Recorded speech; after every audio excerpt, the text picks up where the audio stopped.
Hello everyone and welcome to Drishti. और जी हाँ, देखिए आज जैसा कि आप देख पा रहे हैं मेरे पीछे लगा हुआ है आज UGC net paper two education का जो सिलेबस। और आज सिलेबस को देख के मैं ये कहना चाह रहा हूँ कि आज हमारा जो फर्स्ट यूनिट है उसका जो फर्स्ट जो टॉपिक है वो आज हम कवर करेंगे, कंप्लीट करने वाले हैं। और आज हम बात करेंगे जैनिज्म की। जी हाँ, अगर आप यहाँ पर देख पा रहे हैं तो आप क्या पाएंगे कि जो हमारा जो सिलेबस है जो कि दिया है यूजीसी नेट ने, ठीक है, वो क्या कहता है भाई? ये कहता है कि यूनिट 1 जो है वो क्या है, एजुकेशनल स्टडीज के बारे में बात करता है। और इसमें से जो सबसे पहला हमारा टॉपिक है आउट ऑफ 4, जी हाँ, टोटल कितने टॉपिक्स है यहाँ पे जी? टोटल 4 टॉपिक है फर्स्ट यूनिट में, ठीक है। और इसमें से आज हमारा सबसे पहला टॉपिक जो है वो एंड होने जा रहा है। क्यों? क्योंकि देखिए सबसे पहले हमने क्या किया, सांख्य को जाना, सांख्य योग के बारे में जाना, तो सांख्य के बारे में जाना, योग के बारे में जाना, वेदांत, बुद्धिज्म, और आज है नंबर किसका? जैनिज्म का, ठीक है। आफ्टर दैट इसके अंदर क्या है, विद स्पेशल रेफरेंस टू विद्या दयानंद दर्शन, है ना, and Islamic tradition toward educational AIIMS and methods of acquiring valid knowledge. तो कहने का तात्पर्य ये है कि जैनिज्म को आज जब हम करेंगे तो हमारे जो टोटल 6 हैं वो कंप्लीट हो जाएंगे। 2-4 क्वेश्चन जो है वो आज तक इस्लामिक जो हमारा सिस्टम है, एजुकेशन सिस्टम, उसके ऊपर भी आए हैं। उन क्वेश्चंस को भी हम कवर करेंगे एंड में। मिंटू से हम सबसे पहले बात करेंगे, जैनिज्म को समझेंगे, जानेंगे, सीखेंगे अच्छे तरीके से कि भाई जैनिज्म क्या है ना, या जो जैन धर्म है या जैन दर्शन है वो क्या कहता है, उसकी बात करेंगे। एंड आफ्टर दैट हम लास्ट में चलेंगे, कुछ मिसलीनियस क्वेश्चंस करेंगे जिसके अंतर्गत हम जानेंगे कि जो अलग अलग हमारे जो बचती है चीजें वो क्या कहती हैं, ठीक है। तो चलिए भाई स्टार्ट करते हैं देर ना करते हुए आज की कक्षा को, और जिसके अंदर हम पढ़ेंगे किसको? जैनिज्म या जैन दर्शन की आज हम बात करेंगे कि भाई क्या कहता है जैन दर्शन, ठीक है। चलिए भाई बात करते हैं contribution of Indian schools of philosophy में किसकी? जैनिज्म की, ठीक है। अब जैनिज्म में आप यहां पर अगर यहीं से थोड़ा सा ध्यान से देखना शुरू करें तो आप क्या पा रहे हैं भाई? सबसे पहली तो बात आपको दिखाई देगा यहां पर क्या? आपको दिखाई देगा यहां पर स्वास्तिक, ठीक है। स्वास्तिक, स्वास्तिक आपको पता है भाई, स्वास्तिक जो वो हिंदुइज्म में भी माना जाता है, ठीक है। तो ये क्या है, ये 10 दिशाओं को दर्शाता है कि भाई 10 दिशाओं में हमारा जो प्रभाव है, या हम कहें कि भाई जिसका प्रभाव है वही हम है, जिस तरीके से भी समझे वो दिखा रहा है। आफ्टर दैट यहां पर लिखा है अहिंसा। और आप यहां पर पाएंगे जो सबसे जो तपस्वी सेक्ट है धरती के ऊपर वो क्या है? जैनिज्म है, जो कहता है कि भाई किसी भी प्रकार की हिंसा नहीं होनी चाहिए, वो भी किसी भी प्राणी के प्रति, इवन माइक्रो ऑर्गेनिजम्स के लिए भी, ठीक है। माइक्रो ऑर्गेनिजम्स तक की भी बात करते हैं क्या कि भाई नहीं होनी चाहिए, ठीक है। और क्या लिखा है भाई? परस्परो प्रग्रहो जीवनाम, नाम से ही आपको दिख रहा है कि भाई परस्पर, है ना, एक दूसरे को लेकर हमें क्या है, सभी जीवों में क्या होना चाहिए? मैं कहूँगा कि भाई एक दूसरे के प्रति संवेदनाएं होनी चाहिए, एक दूसरे के प्रति हमारा वो होना चाहिए। जय जिनेंद्र लिखा है। तो मतलब यहाँ पर आप केवल यहीं से थोड़ा समझ सकते हैं कि भाई जैनिज्म में हमें क्या चीजें मिलने वाली है। आफ्टर दैट जैनिज्म के बारे में जैसा कि आमतौर पे अवधारणा है कि कईयों को लगता है ये काफी नया होगा, लेकिन नहीं, ये बहुत प्राचीन है, बहुत पुराना है। क्योंकि जो आज का जो जैनिज्म है, जो आज का जो जैन दर्शन है, वो शुरुआत होता है भगवान महावीर से। लेकिन वो क्या थे? वो 24th तीर्थंकर थे, वो आप कह सकते हैं 24वें गुरु थे। इट मीन्स उनसे पहले भी 23 आके जा चुके हैं, ठीक है। वो सारी बातें जानेंगे, क्या कुछ है, क्या रहस्य है, जीवन क्या है, जीवन से पार कैसे पाया जा सकता है। देखिए मुक्ति मोक्ष की बात सभी ने की है, यहाँ पर भी बात रहेगी लिबरेशन की, मुक्ति की, मोक्ष की। वो सारी चीजें किस किस तरीके से हमारा आचरण होना चाहिए, जैसा कि बुद्धिज्म में हमने देखा, तो वो सारी बातें आज हम जानेंगे। और ये बात मैं आपको पहले बता रहा हूं, ये जो जैनिज्म है ये बुद्धिज्म से भी पुराना है, अधिक, मतलब वन ऑफ द ओल्डेस्ट जो रिलीजन्स है, या हम कहेंगे जो one of the oldest philosophies है, उसमें आता है जैनिज्म या जैन दर्शन। तो भाई चलते हैं, करते हैं शुरुआत आज जैनिज्म की, ठीक है। तो जैनिज्म या जैन दर्शन की अगर हम बात करें, ठीक है, जैसे कि आपको यहां पर भी दिख रहा है अहिंसा, ठीक है। अब यहां पर जो मैंने बातें कही वहां से चीजें समझना शुरू करते हैं। सबसे पहली बात, one of the ancient Indian philosophies, one of the ancient मतलब सबसे पुराने पुरातन जो इंडियन फिलोसफीज है उनमें से एक है। और बड़े मजे की बात है कि आज तक जो है जीवित है, आज तक जो है सर्वाइव कर रहा है, अच्छी बात है। That provides deep insights into ethics, है ना। और देखिए आप ये पाएंगे कि जितने भी भारतीय दर्शन हैं उनमें सभी के अंदर इथिक्स की, नैतिकता की, मोरालिटी की बात आपको जरूर मिलेगी। सबसे पहली चीज यही मिलेगी, मोरालिटी, ठीक है, नैतिकता। आफ्टर दैट क्या, आध्यात्मिक विकास, अध्यात्म जरूर मिलेगा, है ना। आध्यात्मिक विकास कि भाई अपना जो है अपनी आत्मा को डेवलप करना है। And after that path of liberation, ये भी मिलेगा, ठीक है। आध्यात्मिक विकास और मुक्ति के मार्ग पर गहन दृष्टिकोण प्रस्तुत करता है, सही बात है। आफ्टर दैट अब यहां पर एक बात को पकड़ना है, समझना है, इसके ऊपर प्रश्न भी बन चुका है। क्या ये क्या करते हैं, इसका व्यक्तिगत प्रयास। हमने क्या देखा था, हमने ये देखा था कि बुद्धिज्म और जैनिज्म और चारवाक, ये तीनों क्या थे, ये तीनों कौन से थे, मतलब आस्तिक थे या नास्तिक थे, नास्तिक थे। तो आप यहां पर ये पाएंगे कि जो जैनिज्म है, क्योंकि वो नास्तिक से जुड़ा हुआ है, इट मींस ये वेदों में बिलीव नहीं करेगा, पॉइंट नंबर वन।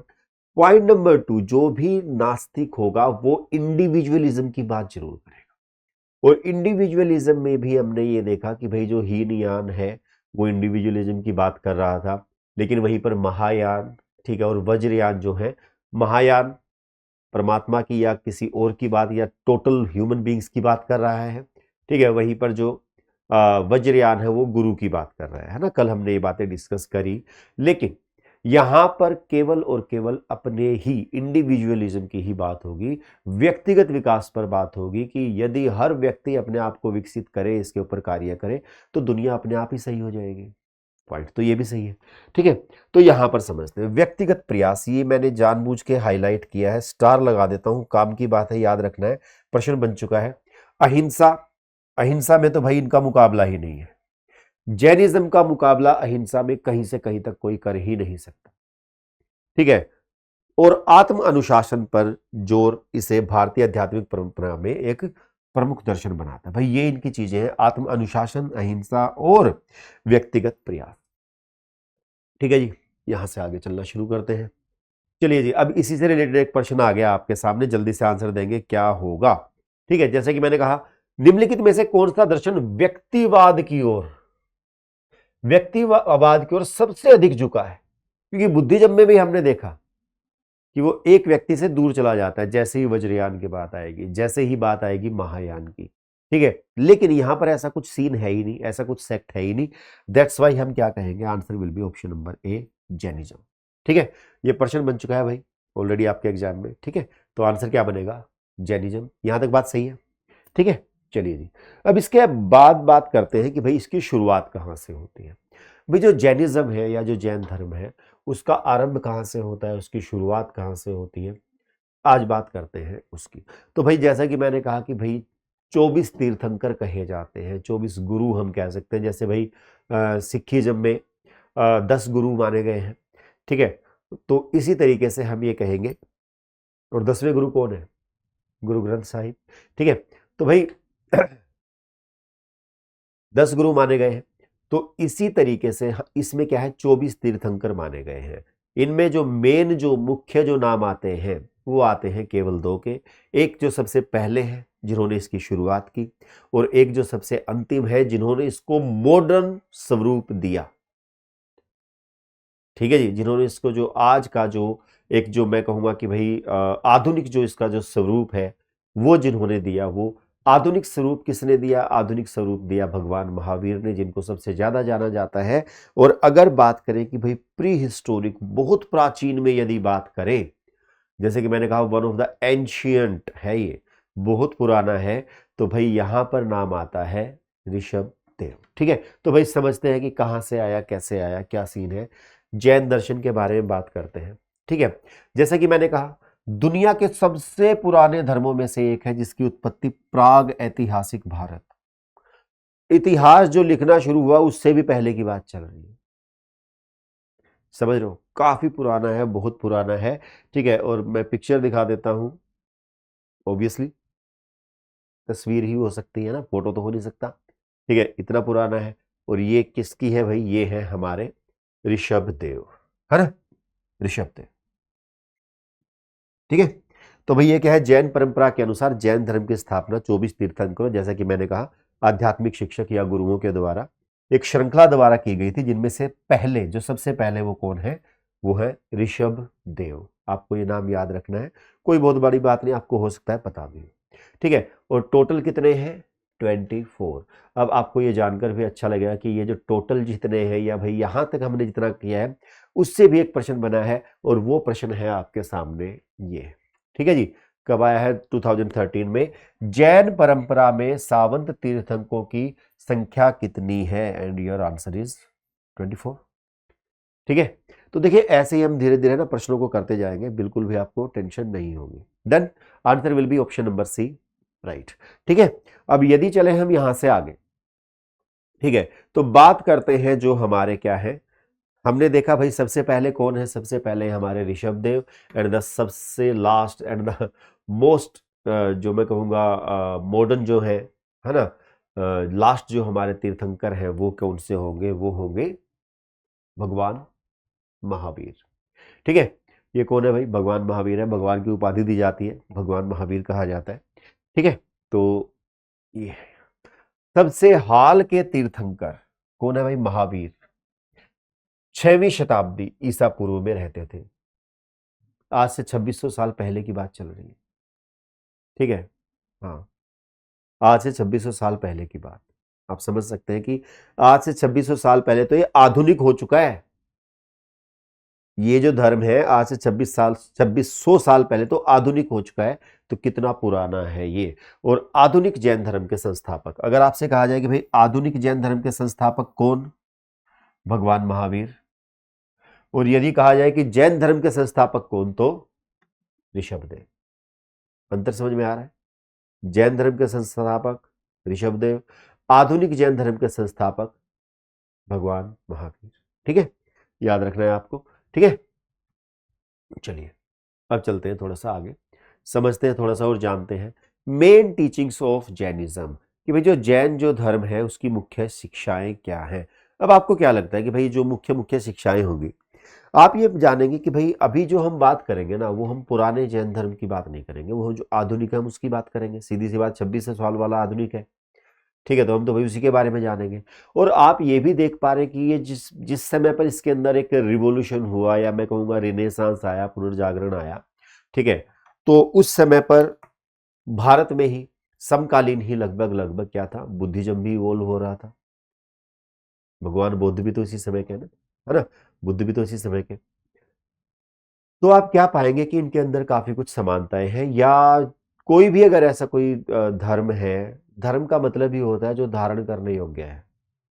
धर्म के अगर हम समझे कि भाई धर्म शब्द का अर्थ क्या है, धर्म शब्द का अर्थ ये नहीं कि ये भी धर्म, ये भी धर्म, ये भी धर्म, ये भी धर्म, नहीं। धर्म का अर्थ ही ये है, वो अच्छी चीजें जिनको धारण करना चाहिए, जो धारण करने योग्य हो एक किसी व्यक्ति के लिए, इंसान के लिए, ताकि भाई सभी जीवों में भला हो सके, सभी का एक मतलब विश्व का, बोलते हैं ना, विश्व का कल्याण हो। ठीक है, तो वो कल्याण हो सके, तो जो धारण करने योग्य है वही धर्म है। और जो धारण करने योग्य है from Indian philosophy point of view, वो क्या चलेगा भाई, वही कॉमन चीजें जो सब में ही रहती है। सबसे पहली बात क्या, सबसे पहली बात नॉन वायलेंस। जैसा कि मैंने बार बार दिखाया आपको कि भाई जैन धर्म से ज्यादा नॉन वायलेंट कोई दूसरा धर्म नहीं है, और मेरे अकॉर्डिंग हो भी नहीं सकता, क्योंकि ये इवन ये सूक्ष्म जीव, माइक्रो ऑर्गेनिजम्स की भी बात करते हैं कि भाई माइक्रो ऑर्गेनिजम्स भी हमारे लिए, हमारे कारण से उसको कोई हानि नहीं पहुंचनी चाहिए। आपने देखा होगा जो जैन होते हैं वो अपने मुंह पर पट्टी लगा के रखते हैं, ताकि जब वो सांस लें या भाई तो उनके मुंह के अंदर कोई माइक्रो ऑर्गेनिज्म जाके वो खत्म ना हो सके। इतना ज्यादा सोचते हैं। नंगे पैर रहते हैं, ठीक है, ताकि भाई जब वो चले तो उनके पैरों के नीचे कोई चींटी वगैरह आके या कोई जानवर आके मरे ना। पता चल जाता है कि भाई अगर नंगे पैर होंगे तो कंपैरेटिवली ज़्यादा पता चलेगा। ठीक है, तो ये सबसे ज़्यादा अगर कहा जाए कि तपस्वी जीवन कौन जीते हैं, तो ये जीते हैं। ये प्रश्न भी बना है। ठीक है, तो देखिए भाई क्या कुछ है। अहिंसा को केंद्रीय सिद्धांत माना गया ना, जैसे वो हाथ था तो उसके ऊपर भी आपने देखा अहिंसा लिखा हुआ था, याद है। ठीक है, तो भाई अहिंसा माना जाता है जो न केवल मनुष्यों के प्रति, भाई ये नहीं कि केवल हमें मनुष्यों के प्रति हिंसा नहीं करनी है, बल्कि सभी जीवित प्राणियों के प्रति, जिनमें पौधे और सूक्ष्म जीव भी हैं। ठीक है, इन सब के प्रति बात करेगा नॉन वायलेंस की, अहिंसा की। यहां तक बात क्लियर है। उसके बाद अहिंसा के बाद क्या आता था, जैसा कि हमने देखा बौद्ध धर्म में भी क्या देखा, सत्य, है ना। फिर बात आएगी किसकी भाई, सत्य की, ट्रुथ की। मैंने जैसे कहा कि भाई समकालीन है तो इनके अंदर क्या होगा, समानताएं हैं बहुत सारी। ठीक है, जैन धर्म सत्य बोलने और विचार, वाणी और कर्म में कर्तव्य निष्ठा का पालन करने पर जोर देता है। ठीक है, कि भाई हमें ऑनेस्ट रहना है, हमें कर्तव्यनिष्ठ रहना है। ठीक है, अपने वाणी के अंदर भी, अपने कार्य के अंदर भी और अपने विचार के अंदर भी, है ना। जब हम सोचे तो हम ऑनेस्टी से सोचे, कर्तव्य निष्ठा से सोचे। जब हम कोई कार्य करें तब भी करें, है ना। और जब हम कुछ बोलें तो भी क्या, ऑनेस्टी के साथ सही बात ही बोले। ठीक है, आगे चलते हैं। थर्ड जो अगर हम कहें कि भाई क्या रहेगा, इनका जो मेन प्रिंसिपल है वो रहेगा क्या, सॉरी, थर्ड रहेगा अपना नॉन पोजेशन, अपरिग्रह। सेम जैसा कि आपने देखा बुद्धिज्म में, है ना। ये कहते हैं कि भाई हमें ज्यादा चीजें इकट्ठी करनी ही नहीं, अपरिग्रह। और इतना बड़ा अपरिग्रह कि ये इवन अपने वस्त्र तक को त्याग देते हैं, है ना। इसके दो सेक्ट होते हैं, एक दिगंबर होता है, एक श्वेतांबर होता है। ठीक है, दिगंबर जो होते हैं वो कपड़े नहीं पहनते हैं, श्वेतांबर जो होते हैं वो केवल और केवल सफेद कपड़े ही पहनते हैं। ठीक है, तो जो त्याग का जो लेवल है मैं वो बता रहा हूं। ठीक है, तो यहां पर देखते हैं नॉन पोजेशन की बात करते हैं, अपरिग्रह की बात करते हैं कि भाई धर्म भौतिक वस्तुओं से मोह और संलग्नता को कम करने के लिए न्यूनतम संपत्ति रखना, मतलब मिनिमलिज्म की बात करता है कि भाई केवल उतना ही अपने पास रखो जितना आपके लिए आवश्यक है, अनिवार्य है। ज्यादा चीजें अपने पास मत रखो। ये मानते कि जितना ज्यादा हम मेटीरियलिस्टिक चीजें अपने पास रखते हैं उतना ही ज्यादा हम परमात्मा से दूर जाते हैं, या अपने आप स्वयं से दूर जाते हैं। व्यक्तिगत विकास की बात करते हैं ये तो। ठीक है, तो भाई हम उतना ही चीजों में घिर जाते हैं जितना ज्यादा हम चीजों को अपने पास रखते हैं। ठीक है, न्यूनतम संपत्ति रखने और असंयम से बचने का सुझाव देते हैं भाई, मतलब हमें संयम से रहना चाहिए। ठीक है, सीधी सी बात है भाई, बात समझ में आ रही है। मुख्य शिक्षाएं वही रहेंगी कॉमन, जैसा कि हम भाई सभी जानते हैं। ठीक है, जैसे कि भाई ये, क्योंकि पता है क्यों ये हमें चीजें कॉमन क्यों लगती है, ये चीजें हमें कॉमन ये इसलिए लगती है क्योंकि ये इंडियन है ना। ये हमें लगता है ये तो हमारी ही चीजें, इसका तो हमें पता है, ये तो हम बचपन से सुनते आ रहे हैं। ठीक है, तो इसलिए ये चीजें, लेकिन हाँ हमें ये जरूर समझना पड़ेगा कि इस चीज में ये है, इसमें ये है, इसमें ये है, क्योंकि हम जो आज जो जीवन जी रहे हैं ना वो मिला जुला जी रहे हैं। उसमें कुछ चीजें बुद्धिज्म से आ जाती है, कुछ चीजें जैनिज्म से आ जाती है, कुछ सांख्य से आ जाती है, कुछ द्वैत से, अद्वैत से, है ना, योग से, है ना, अलग अलग चीजों से आ जाती है। तो बस हमें ये जानना है कि ये कह रहा है, ये और ये पता हमें सब चीजों का है। ठीक है, बड़ा आसान है हमारे लिए ये चीजें जानना। ठीक है, आसान भी और आई थिंक एक अच्छे ह्यूमन बीइंग के लिए जरूरी भी है। अब जानते हैं भाई कुछ और कॉन्सेप्ट्स, है ना। कुछ और कॉन्सेप्ट्स जानते हैं, जैन धर्म के मुख्य सिद्धांतों के बारे में जानते हैं भाई, कौन से मुख्य सिद्धांत है जैनिज्म में। ठीक है, और इनमें जो सबसे पहला जो सिद्धांत है, ये कुछ देखिए टेक्निकल टर्म्स है, ये कुछ टेक्निकल टर्म्स हैं जिनके बारे में हमें जानना चाहिए। क्यों? क्योंकि ये एग्जाम में बनती हैं। और यहां पर आप देखेंगे कि इससे ज्यादा लिबरल कुछ हो ही नहीं सकता, इससे ज्यादा लिबरल सोच हो ही नहीं सकती। जो लिबरलिज्म लिबरलिज्म की बात करते हैं ना, एक बार ये दिखाओ कि हाँ ये देखो ये होता है लिबरलिज्म, असल लिबरलिज्म ये होता है। और ये बात करते हैं किसकी, सबसे पहली बात, the most liberalism thought is Anekantavada. अंत क्या होता है, एंड, अनेक बहुत सारे, अंत बहुत सारे हो सकते हैं। समझते हैं इस बात क्या कहते हैं? यह दृष्टिकोणों की बहुलता को संदर्भित करता है। भाई ये कहता है कि एक ही चीज अलग अलग एंगल से सही हो सकती है। बहुलतावाद ये नहीं कि भाई जो मैंने बोल दिया वही सही है, नहीं, आपकी बात भी सही हो सकती है, उनकी बात भी सही हो सकती है, हर किसी की बात सही हो सकती है और अलग अलग एंगल से हो सकती है। जैसे कि मैंने आपको एग्जांपल दिया था कि भाई पहाड़ की चोटी वही है, जाने के रास्ते अलग अलग हो सकते हैं और सारे रास्ते सही हैं। बहुलतावाद की बात करते हैं, ठीक है।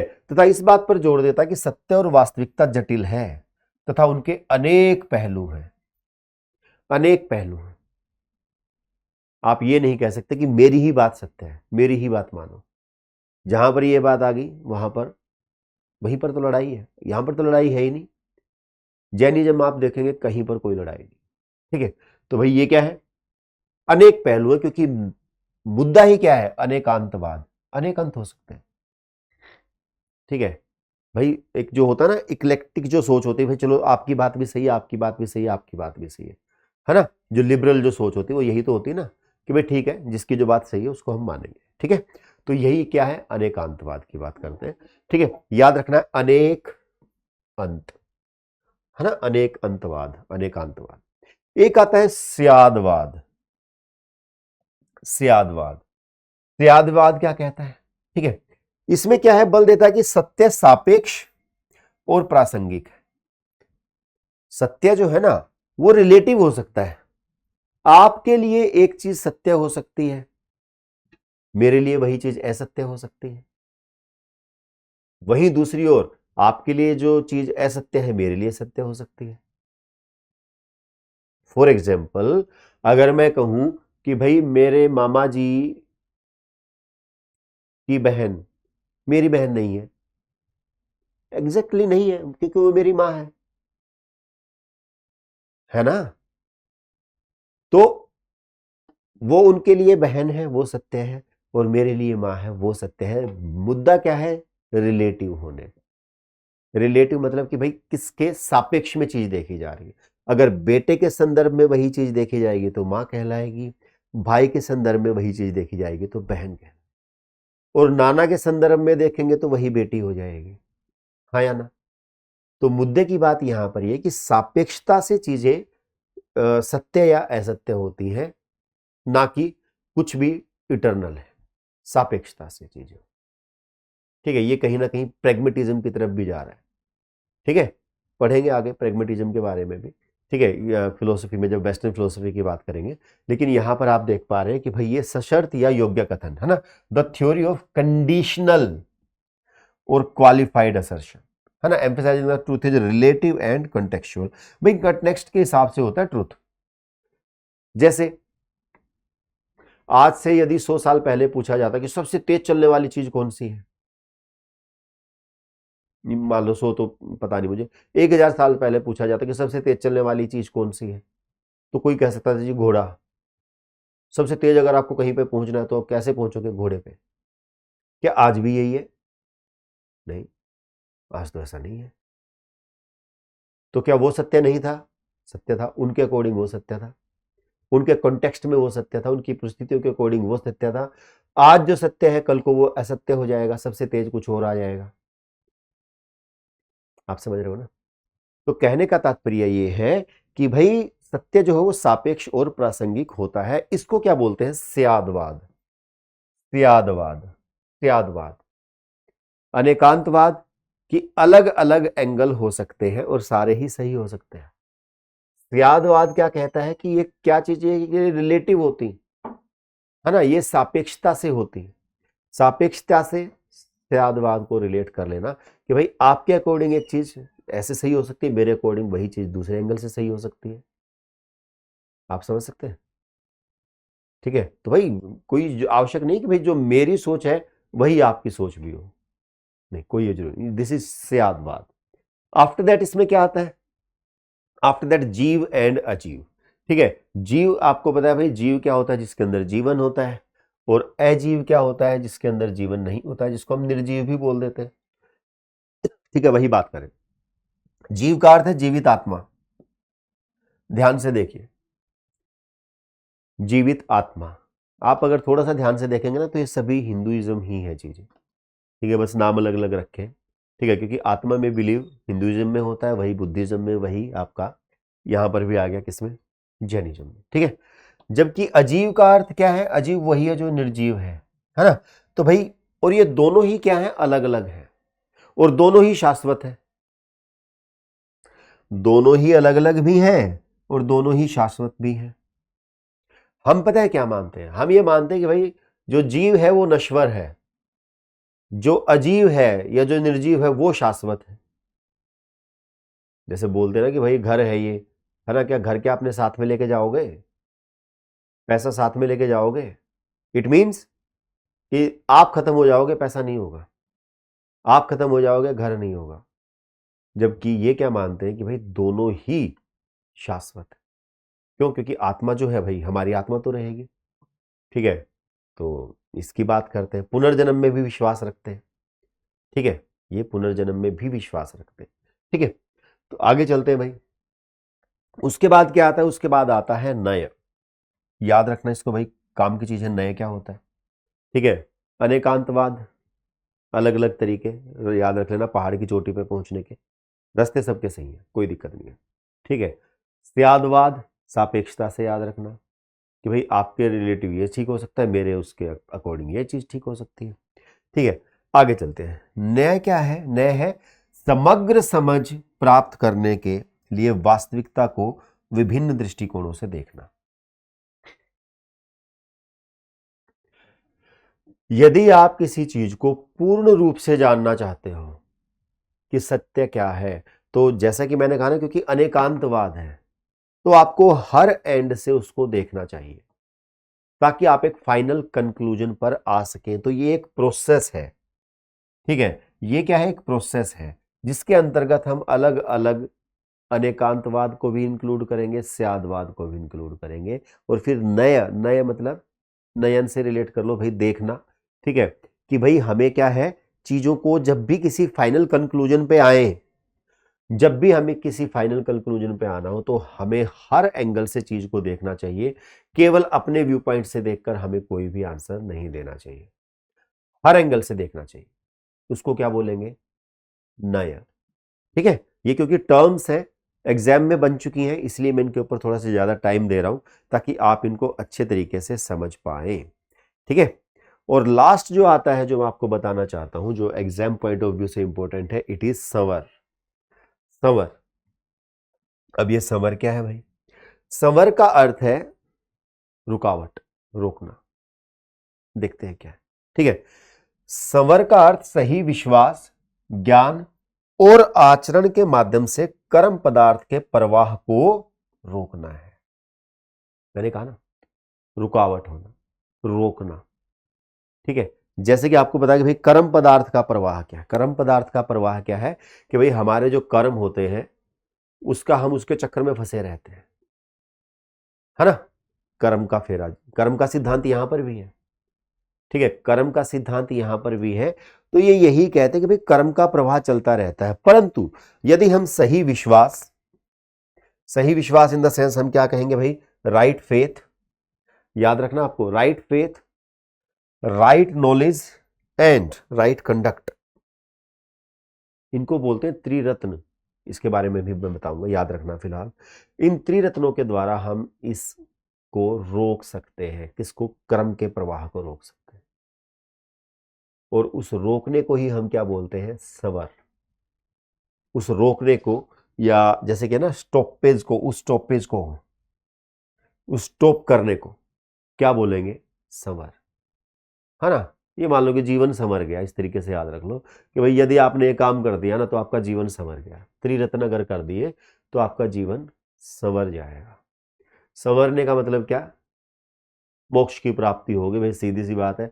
इस प्रवाह को आपने अगर रोक दिया तो सीधी सी बात, चक्कर से बाहर निकले, चक्कर से बाहर निकले, मुक्ति मिल गई, ठीक है। और उसको रोकना संवर कहलाता है, ठीक है।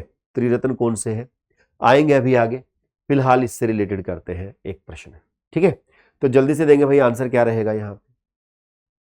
जैन दर्शन सच्चे ज्ञान तक पहुंचने के लिए निम्नलिखित ज्ञान मीमांसीय सिद्धांत का प्रतिपादन करता है। बस सच्चे ज्ञान तक पहुंचने के लिए किसकी बात करता है, पहुंचने के लिए किसकी बात करता है? अनेकांतवाद, स्यादवाद, नय या मति ज्ञान, किसकी बात करेगा? भाई सच्चा ज्ञान क्या है? सच्चा ज्ञान है यहां पर, इस पहाड़ की चोटी पर, ठीक है। और जैसा मैंने कहा कि इस पहाड़ के ऊपर जाने के बहुत सारे रास्ते हैं, ठीक है। ये अलग अलग रास्ते हैं, आप किसी से भी जा सकते हैं, ठीक है। और ये जो अलग अलग रास्ते हैं घूम फिर के जो जा रहे हैं, ठीक है, इन्हीं को मैंने क्या कहा? अनेकांतवाद, ठीक है। तो जो ये कह रहे हैं कि भाई ज्ञान तक पहुंचने के लिए, ज्ञान तक पहुंचने के लिए किस चीज का प्रयोग करना है आपको, या उसको क्या कहते हैं? अनेकांतवाद कहा जाता है, ठीक है। उसको क्या बोलते हैं? अनेकांतवाद, मतलब कि अनेक अंत है वहां तक पहुंचने के, ठीक है। चलिए जी आगे चलते हैं। जैन दर्शन के अनुसार जब सही विश्वास, क्या कहा मैंने? Right faith, right knowledge and right conduct, Triratna के बारे में मैंने कहा, द्वारा नए कर्म पदार्थ का प्रवाह रुक जाता है। रोकने को क्या कहते हैं? अभी मैंने बताया कि जीवन संवर गया है, क्या कहीं पे संवर? दिस इज संवर, रोकना, सीधी सी बात है। कब आया है? 2019 में आया है, अभी अभी हमने किया इसके बारे में जाना, और ऐसे प्रश्न बनते हैं एग्जाम में। चलिए जी एक और प्रश्न करते हैं, 2016 में आया हुआ है। एक शिष्य निश्चित ज्ञान प्राप्त नहीं कर सकता क्योंकि ज्ञान निश्चित नहीं है, ट्रूथ इज नॉट फाइनल, है ना। जो ऐसा बोला जाता है कि नॉलेज इज नॉट एब्सोल्यूट, ज्ञान कभी पूर्ण नहीं होता, बढ़ता जाता है, बदलता रहता है, डायनामिक होता है, ठीक है। तो क्या है भाई, ये क्या कहता है? सत्य अस्थिर होता है, इसका मतलब तात्पर्य ये है। सत्य बहुआयामी होता है, सत्य पुद्गल की कार्यप्रणाली से बंधा है, ठीक है। या भाई सत्य मानव मन की पहुंच से बाहर है। अब सीधी सी बात है भाई, क्योंकि यहां पर बात आ रही है किसकी? जैन फिलोसफी की, जैन दर्शन की बात आ रही है। तो यहां पर सीधी सीधी सी बात क्या आएगी? हम बात करेंगे अगेन अनेकांतवाद की, और अनेकांतवाद क्या कहता है कि सत्य क्या है? मल्टीफेसिटी है ना। सत्य के बहुत सारे रूप हैं भाई, आप एक रूप को देख के नहीं कह सकते कि यही सत्य, नहीं, बहुत सारे रूप, है ना। तो ये क्या होगा? सत्य बहुआयामी होता है, answer will be option number B. Next देखते हैं, निम्नलिखित में से किस ज्ञान मीमांसा के दृष्टिकोण के अनुसार ज्ञान को बहुआयामी माना जाता है? इस्लामिक नहीं, वेद नहीं, द्वादश निदान बुद्धिज्म। द्वादश निदान याद है ना, चक्कर बनाया था द्वादश का, उसी में घिरे रहते हैं, एक एक अगले के से रिलेट करता रहता है, और फिर उससे बाहर निकल गए तो मोक्ष, ठीक है। याद रखना है, यहां पर बात आएगी किसकी? जैनिज्म के स्यादवाद की, ठीक है। स्यादवाद यही कहता है कि भाई ये चीजें क्या होती हैं? रिलेटिव होती हैं, सापेक्षवाद की बात करते हैं। आपके अकॉर्डिंग ये चीज ठीक है, मेरे अकॉर्डिंग ये चीज ठीक है, सिंपल सी बात, दोनों हम सही हो सकते हैं, ठीक है। ये वही है कि भाई जैसे कि हाथ पे यहां पे लिख दिया, अब मुझे इस तरफ से 6 दिखाई दे रहा है, उस आपको उस तरफ से 9 दिखाई दे रहा है, आप भी ठीक, मैं भी ठीक, ठीक है ना, सापेक्षवाद, क्योंकि आपके अकॉर्डिंग वो 9 ही है और मेरे अकॉर्डिंग वो 6 ही है, दिस इज स्यादवाद, ओके। तो चलते हैं भाई, फिलहाल इसका आंसर क्या बनेगा? स्यादवाद। चलिए भाई, कौन सा भारतीय विचारधारा का स्कूल सभी ज्ञान को सापेक्षिक मानता है? अगेन स्यादवाद से रिलेटेड क्वेश्चन है ये। सभी ज्ञान को सापेक्षिक मानता है, रिलेटिव है, जैसे मैंने बताया ना कि आपके अकॉर्डिंग 9 है भाई, मेरे अकॉर्डिंग 6 है, इसमें क्या गलत बात है? रिलेटिव है, ठीक है। कौन सा मानता है? जैनिज्म मानता है, जैन धर्म मानता है, बिल्कुल सही बात, 2017 में आया हुआ क्वेश्चन है ये। आगे चलते हैं, एक स्कूल को रैंकिंग में ग्रेड ए मिला, स्कूल को मिल गया जी ए ग्रेड, ठीक हो गया। 4 शिक्षकों ने अलग अलग प्रतिक्रियाएं दी। अब ए ग्रेड मिलने पर कोई कहेगा कि सिफारिश लगवाई होगी, कोई कहेगा कि भाई बहुत अच्छा किया होगा, कोई कहेगा कि भाई अरे इसका वो जानकार है इसलिए हो गया होगा, है ना, कंसोलेशन प्राइज दे दिया होगा, इस कुछ भी कह सकते हैं, हर एक का अलग अलग व्यू हो सकता है, ठीक है। अलग अलग प्रतिक्रियाएं दी, इनमें से कौन सा अवलोकन जैन धर्म की ज्ञान मीमांसा के अनुरूप होगा?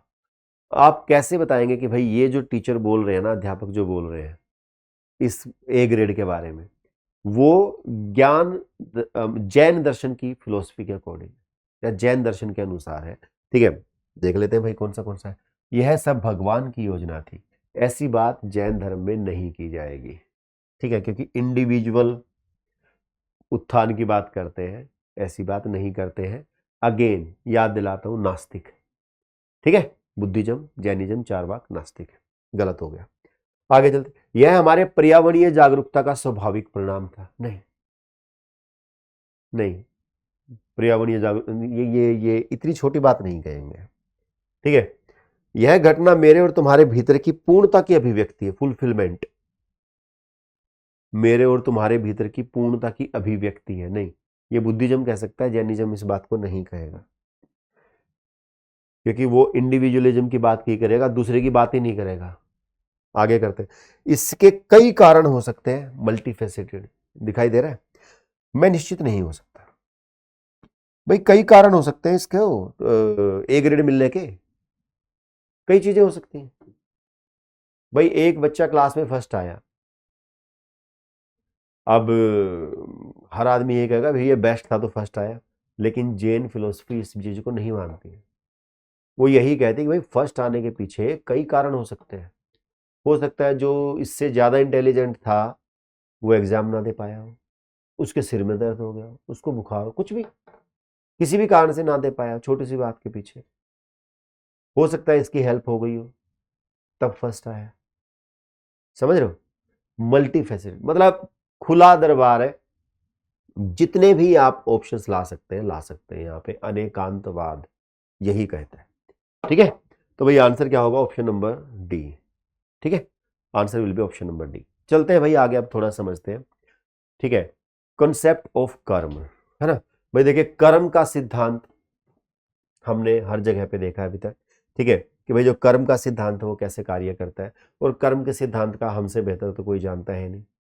ठीक है, कर्म का सिद्धांत सीधा सीधा यही बोलता है कि भाई जो आप बो रहे हो ना, कल को वही काटोगे। हाँ या ना भाई, बबूल का पेड़ बोल रहे हो तो आप आम नहीं खा सकते, आपको बबूल के कांटे ही मिलेंगे। ठीक है, तो मुद्दे की बात ये भाई कर्म का सिद्धांत क्या है, इस पिक्चर से बड़े अच्छे से समझ में आ जाएगा ये, है ना।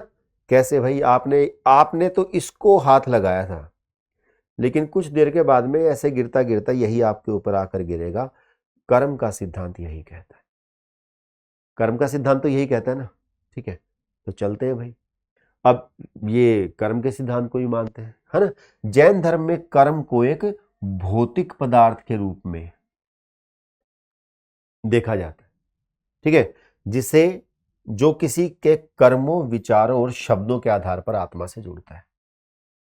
जो कर्म है ना वो भौतिक है, क्योंकि वो बाहर करते हैं, कर्म तो हम बाहर करते हैं। भाई मैंने ये उठाया और यहां पर लिखा तो ये मेरा कर्म था, लेकिन ये कैसे लिखा गया है, कर्मों, विचारों और शब्दों के आधार पर आत्मा से जुड़ा हो, शब्दों के द्वारा, कर्म के द्वारा, है ना। मेरे, या फिर मैं कहूंगा भाई विचारों के द्वारा, मेरे विचार में आया कि भाई चलो ये लिख देता हूं। आत्मा मतलब मेरा विचार आया, मेरा मेरा मैं कौन, दिस वन, मैं कौन, again this is not me, this is my hand. मैं मीन्स मेरी आत्मा, है ना। तो भाई उसके विचार के आधार पर जुड़ा होता है जो भी हम कर्म करते हैं वो। ठीक है, तो कर्म के बारे में बात करते हैं। आफ्टर दैट ये बात करेंगे मोक्ष की। ठीक है, मुक्ति, लिबरेशन की। जैन यह मानते हैं कि मुक्ति या मोक्ष, है ना, नैतिक जीवन, क्या कुछ करना पड़ेगा भाई, नैतिक जीवन जीना पड़ेगा, ध्यान करना पड़ेगा, और तपस्वी प्रथाओं के माध्यम से कर्म करके प्राप्त किया जा सकता है। ठीक है, मतलब तपस्वी प्रथा अगेन मैंने कहा कि भाई दिगंबर और क्या, कौन से, श्वेतांबर। ठीक है, तो उसमें मैंने बताया, लेकिन अल्टीमेट एम क्या है, अल्टीमेट एम तो भाई लास्ट में क्या है, मुक्ति है, मोक्ष है। ठीक है, निर्वाण है अकॉर्डिंग टू बुद्धिज्म। ठीक है, तो चलते हैं भाई, समझते हैं। चलिए इससे रिलेटेड एक क्वेश्चन कर लेते हैं भाई। क्वेश्चन आया क्या भाई, जैन धर्म में शिक्षा का अंतिम लक्ष्य, अरे यही प्रश्न आ गया, ये तो अंतिम लक्ष्य है, क्या है अंतिम लक्ष्य, मोक्ष। अभी तो बताया, है ना। जैन धर्म में क्या बोलेंगे, मोक्ष। यहीं पर अगर बुद्धिज्म होता तो निर्वाण, सिंपल सी बात है। ठीक है, चलिए, अहिंसा, त्याग, परोपकार, ये रास्ते हैं, ये सारे क्या है, रास्ते। ये क्या है, लक्ष्य है, मंजिल। ठीक है, डिफरेंस है। चलिए भाई, 2013 में आया है। ठीक है, अब आगे जानते हैं भाई, तीर्थंकर एंड जैन स्क्रिप्चर्स। भाई तीर्थंकर और जैन शास्त्र। ठीक है, इसके ऊपर भी प्रश्न बना है कि भाई, जैसे कि हमने ये जाना था कि भाई विनय पिटका, है ना, विनय पिटक जो है ये किसका था भाई, बुद्धिज्म का था। ठीक है, तो इनके जो सिद्धांत लिखे हैं या ये बातें लिखी हैं, कहाँ पर लिखी हैं, ठीक है, कौन से शास्त्रों में लिखी है। तो भाई सीधी सीधी सी बात है, ये शास्त्र पाए जाते हैं दो। कौन से हैं जी, ये दो शास्त्र हैं अपने, ये आगम और सिद्धांत। सिद्धांत तो याद रह ही जाएगा, आगम कर लो, आगमन से याद करो, आगमन कि वहां पर आना, है ना। इसको पढ़ेंगे तो आप वहां पर पहुंच जाएंगे, कहां पर पहुंच जाएंगे, मोक्ष तक। ठीक है, तो आगम और सिद्धांत, ठीक हो गया। आगम और सिद्धांत ये ग्रंथ है किसके भाई, जैन धर्म के ग्रंथ है, आगम और सिद्धांत, है ना। 24 तीर्थंकर आध्यात्मिक मार्गदर्शक है, ये क्या है, गाइड है ना। जो 24 तीर्थंकर है वो क्या है, गाइड है। और इनकी जो टीचिंग्स हैं वो लिखी हैं यहाँ पर, इनकी टीचिंग्स यहाँ पर लिखी है। हम तो भाई ऊपर से देख रहे हैं, लिटरली हम जो भी ये कर रहे हैं ना, ये तो जस्ट हम महासागर में से एक बूंद उठा रहे हैं। महासागर में सच में ही डुबकी लगानी है तो फिर आपको ये चीजें करनी चाहिए, जो कि आई थिंक अभी समय नहीं है ना। अच्छी सी जॉब लग जाओ, फिर उसके बाद में करना। ठीक है, तो भाई दूसरों को मुक्ति प्राप्त करने में मदद करने के लिए शिक्षा प्रदान करते है ना, आध्यात्मिक मार्गदर्शक, स्पिरिचुअल गाइड्स है। ठीक है, ये क्या, आगम और सिद्धांत क्या है भाई, है ना। तीर्थंकरों की शिक्षाएं जैन शास्त्रों, आगम और सिद्धांत में संरक्षित है, यहां पर पाई जाती है ना। डन हो गया, आगे चलते हैं। ठीक है, आगे चलिए, अब बात करते हैं भाई टू मेजर सेक्ट्स। जैसे कि बार बार बोल रहा हूं भाई, दो मेजर सेक्ट्स हैं, कौन से, पीताम्बर, सॉरी पीताम्बर तो हमारे वो होते हैं, क्या बोलते हैं, भगवान श्री कृष्ण को कहा जाता है पीला अंबर, है ना। अंबर का मतलब होता है क्लॉथ, है ना। तो ये क्या है भाई, दिग अंबर और श्वेत अंबर, है ना। अंबर का मतलब ही क्लॉथ होता है, कपड़ा होता है। ठीक है, तो दैट्स वाई पीताम्बर कहा जाता है ना, पीत पीत मतलब पीला, पीला कपड़ा। ठीक है, तो भाई ये जो है दिगंबर क्या होते हैं, दिग का मतलब होता है नहीं, नथिंग। ठीक है, ये क्या होते हैं भाई, मतलब ये इतने ज्यादा तपस्वी होते हैं, ये कपड़े तक का अपना त्याग करते हैं। त्याग का लेवल देखिए कि व्यक्ति जो है इतना मिनिमलिस्ट है कि वो, उसको कुछ चाहिए ही नहीं जीवन में। और ये जो है ये पहनते हैं, एक चोगा सा पहनते हैं, ये दिगंबर है, ये श्वेतांबर है। श्वेत मीन्स व्हाइट, सिंपल सी बात है। तो ये व्हाइट कपड़े पहनते हैं, और कपड़े भी नहीं, एक चोगा सा होता है वो पहन के रखते हैं, है ना। और यहाँ पर भी आप देख पा रहे हैं कि भाई मुंह के ऊपर इन्होंने लगा रखा है, ताकि कोई भी माइक्रो ऑर्गेनिज्म भी इनके कारण से हर्ट ना हो किसी भी तरीके से। ठीक है, और अब आप समझ सकते हैं कि भाई नॉनवेज वगैरह की तो बात ही नहीं, दूर दूर तक नहीं है ना। इवन अगर फल सब्जियां भी खाएंगे तो वो भी सिर्फ उतना जितना इनके जीवन जीने के लिए अनिवार्य है ना। और वो भी वैसा जिसमें जीवन ना हो, जो आगे जीवन ना प्रदान कर सकता हो, है ना। वृक्षों की भी कुछ ऐसी चीजें होती है भाई जिनमें आगे जीवन नहीं होता है, बीज नहीं होते हैं जिसमें। ठीक है, तो उन चीजों को ये खाने में ज्यादा विश्वास रखते हैं। ठीक है, तभी कहा जाता है भाई तपस्वी होते हैं, तपस्वी, है ना, तपस्या करते हैं। ठीक है, तो भाई क्या है, दो मुख्य संप्रदायों में कौन से हैं, दिगंबर, आकाश वस्त्रधारी, है ना भाई, आकाश ही हमारा वस्त्र है। ठीक है, एंड श्वेतांबर, श्वेत वस्त्रधारी, है ना, जो व्हाइट कपड़े पहनते हैं वो। ठीक है, दिगंबर, अब आप समझ सकते हैं भाई दिगंबर से ज्यादा तपस्वी तो कोई है ही नहीं। ठीक है, अत्यधिक तपस्वी है, अत्यधिक, एक्सट्रीम।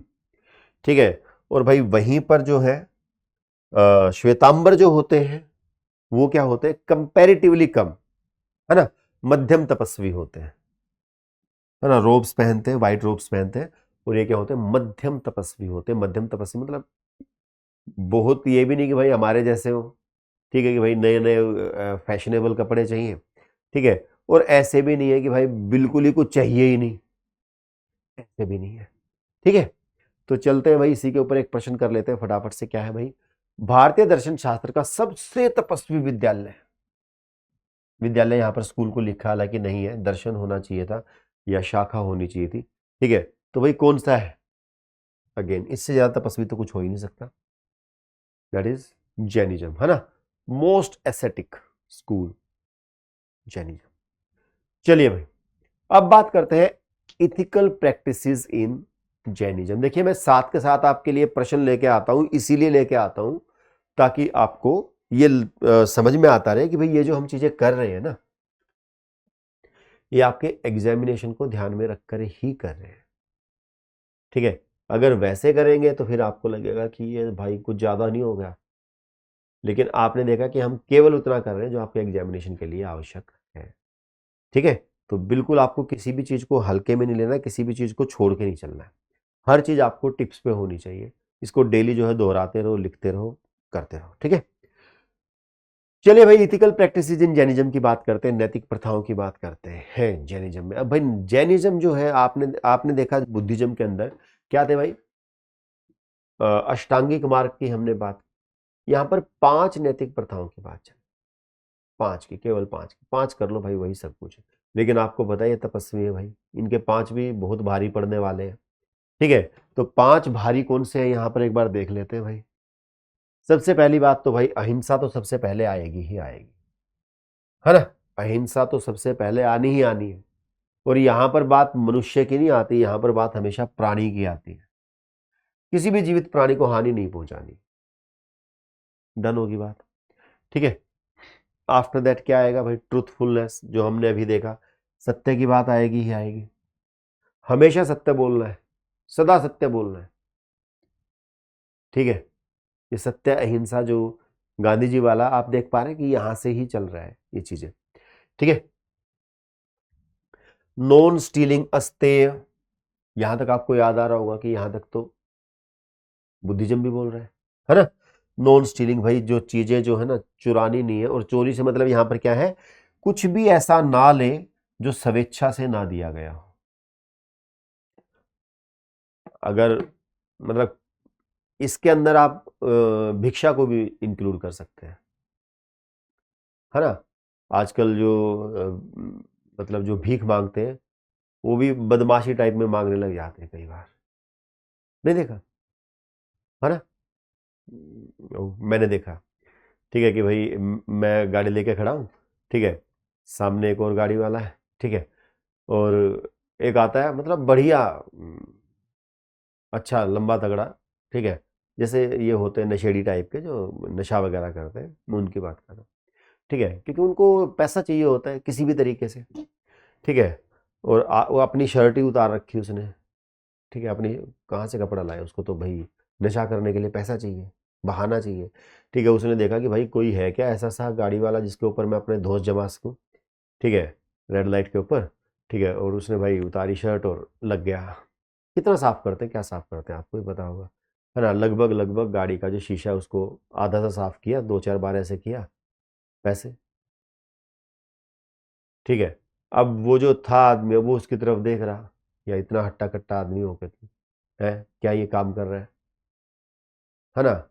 उसने उसको थोड़ा समझाने की सोची होगी, लिटरली वो उसके गले पड़ गया, मतलब कहने का ये कि वो उससे लड़ाई करना शुरू कर दिया, पैसे निकाल, साफ किया, ठीक है, ऐसे कैसे नहीं देगा पैसे। आपको पता है कि भाई जो नशा करते हैं उनको तो अलग ही वो लेवल होता है, ठीक है। अब वही है कि भाई देखो ये भी बदमाशी है।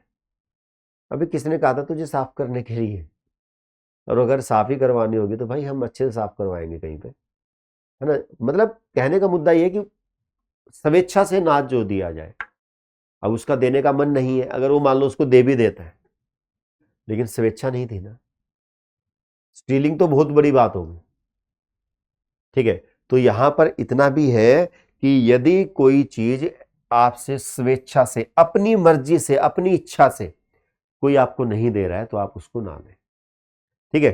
तो अस्तेय, अस्तेय का मतलब यहाँ पर केवल चोरी नहीं है, ठीक है, यहां तक है। उसके बाद में भाई हमने क्या देखा था, बुद्धिज्म में भी हमने देखा क्या था, ब्रह्मचर्य, ठीक है। तो सेलिबेसी है भाई, ब्रह्मचर्य, है ना। और ब्रह्मचर्य क्या कहता है भाई, अपनी यौन इच्छाओं पर नियंत्रण रखना है ना, कंट्रोल ओवर सेक्सुअल डिजायर्स, है ना।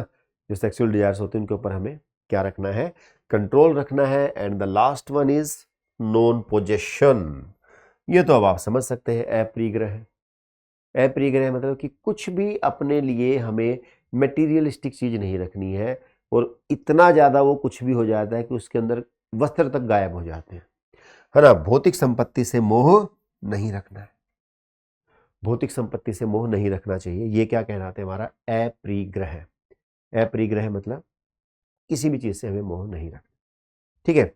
चलिए अभी एक बात करते हैं, हम जब बीच में देख रहे थे तो बार बार एक शब्द आ रहा था, त्रिरत्न त्रिरत्न त्रिरत्न, हाँ। त्रिरत्न तो नहीं, तीन चीजें मैं बार बार बता रहा था। अगर वो तीन चीजें करते हैं तो हमें क्या मिलेगा, हमें मिलेगा मोक्ष, है ना, लिबरेशन, या हमें मुक्ति मिल जाएगी, है ना। तो भाई मुक्ति का मार्ग देखते हैं अकॉर्डिंग टू जैनिज्म, ठीक है। मोक्ष and the cycle of rebirth, ठीक है भाई। सीधी सी बात है भाई, साइकिल ऑफ रीबर्थ तो आपको पता ही है, चलती रहेगी चलती रहेगी चलती रहेगी, जब तक हम उससे मोक्ष में नहीं चले जाते। मोक्ष में पहुंच गए साइकिल ऑफ रीबर्थ से हम छुटकारा पा जाएंगे, अदरवाइज ये चलता ही रहेगा। संसार, जैसा कि हम कल बात कर रहे थे बुद्धिज्म में, ठीक है, कि भाई संसार का मतलब ये है कि भाई दुख है ना। चार आर्य सत्य हमने देखे थे, कौन से थे, है याद, याद रखो उनको भाई, ठीक है, काम की चीजें हैं, ठीक है। तो चलिए भाई बात करते हैं मोक्ष की। मोक्ष, मोक्ष क्या है भाई, जैन धर्म में अंतिम लक्ष्य है आत्मा को जन्म मृत्यु और पुनर्जन्म के चक्कर से मुक्त करना है ना। सभी में यही है ना। From the cycle of free, from the cycle of birth death and rebirth. अब ये फ्री कैसे होगा, ये फ्री होगा त्रिरत्न से, है ना। त्रिरत्न, त्रिरत्न कौन से हैं भाई, त्रिरत्न है हमारे राइट फेथ, सबसे पहले भाई हमारा विश्वास जो होना चाहिए सही होना चाहिए, है ना। हमने क्या देखे थे भाई, सम्यक देखे थे ना, एट फोल्ड, जो ये वही है ना।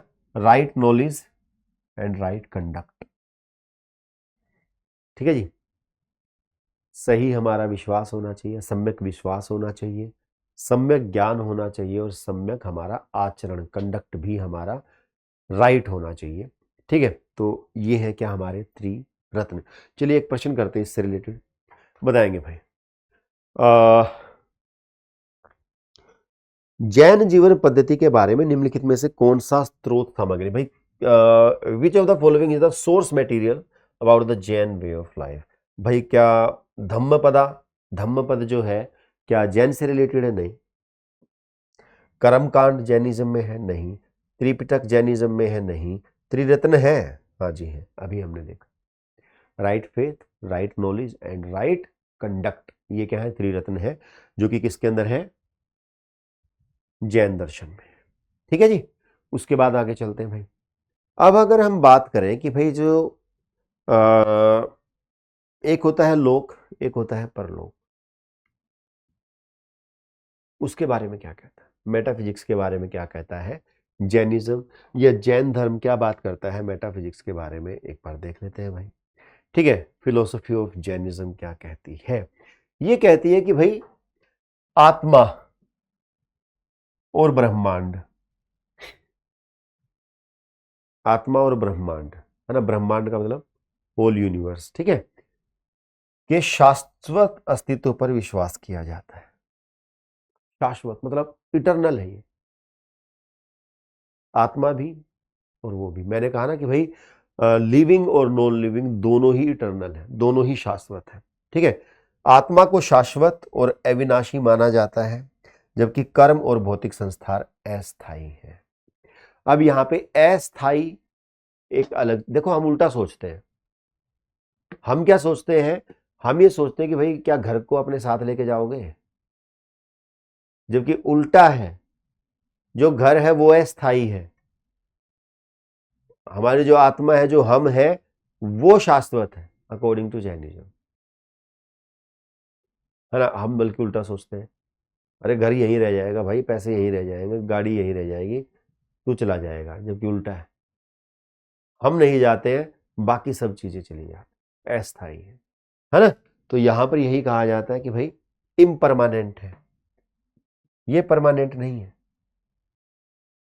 जो हमारी जो आत्मा है वो क्या है, वो शाश्वत है, इटर्नल है, हमेशा के लिए है, इनडिस्ट्रक्टेबल है, उसको तो आप नष्ट नहीं कर सकते हैं, अनश्वर है। हम क्या कहते हैं कि भाई हम इंसान जो है वो नश्वर है। एक्चुअली पता है कि हम नश्वर किसको बोलते हैं? हम नश्वर बोलते हैं हमारे शरीर को, क्योंकि हमें यही लगता है कि हमारा शरीर ही हम है। लेकिन अगर आप ध्यान से देखें तो जो हमारी रूट्स हैं, हिंदुइज्म है, बुद्धिज्म है, जैनिज्म है, इनमें से कोई भी ऐसा नहीं मानता कि हमारा शरीर ही हम है ना। हम ये कहीं और की फिलोसफी पकड़ के अपनी बना रखी है, ये हमारी फिलोसफी है ही नहीं, ये हमारा शरीर हम है, नहीं। हम अलग चीज है, हमारा शरीर एक अलग चीज।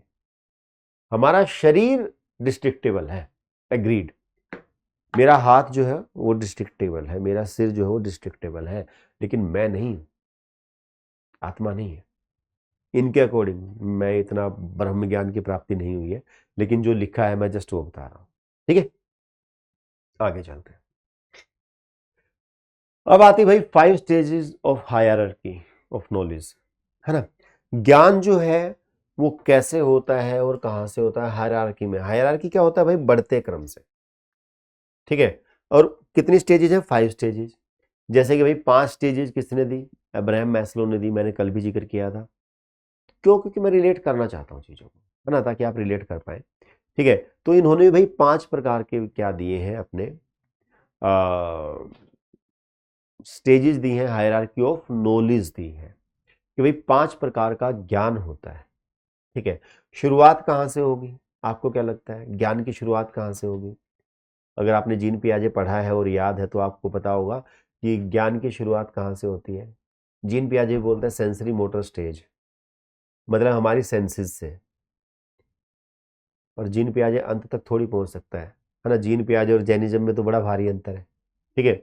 तो जैनिज्म का अंत कहाँ पे होगा? अंत होगा जब हम वो ज्ञान जो परम ज्ञान है, परम ब्रह्म का ज्ञान है, उसकी बात करेंगे, ठीक है।